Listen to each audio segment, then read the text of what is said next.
سب سے زیادہ تنخواہ کس کی ہوتی ہے؟ وہ جو بیالوجی کا استاد ہے، ٹیچر ہے، وہ جو کیمسٹری پڑھاتا ہے۔ افضل کتاب کون سی ہے؟ قرآن پاک۔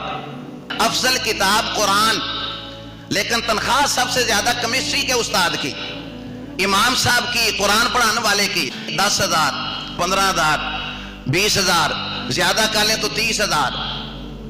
تو وہ جو مسجد کا امام ہے، جو غریب علاقے سے تعلق رکھتا ہے، غریب گھر سے تعلق رکھتا ہے، جس نے مشقت سے، محنت سے، جس نے دین سیکھا، اس کی تنخواہ کتنی؟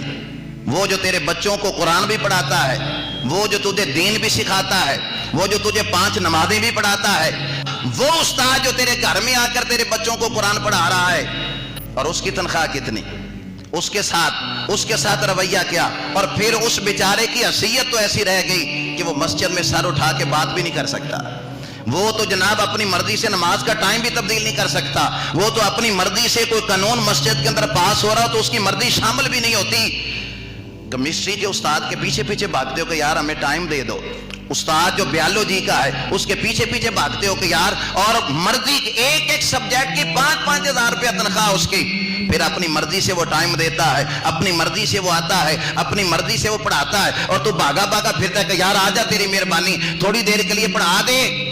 اس کے لیے تو اتنا، اور قرآن کے ساتھ سوتیلیں جیسا تعلق۔ یہ آپ نے قرآن کی قدر کی کہ جو قرآن پڑھانے والا تھا اس کو تو ایک محلے کا، ایک معاذ اللہ چھوٹا سا عہدہ سمجھ کے، امام سمجھ کے اس کو سائڈ پہ کر دیا۔ یہ قرآن کے ساتھ ہمارا رشتہ ہے، یہ آج کے مسلمان کا کردار ہے۔ اور بھائی پہلے دور کے مسلمان جو قرآن کا حافظ ہوتے تھا، صوبے کا گورنر ہوتا تھا۔ جو قرآن کا حافظ ہوتا تھا وہ بہت بڑی پوسٹ پر ہوتا تھا، عہدے پر ہوتا تھا۔ اور آج قرآن اور آج کا مسلمان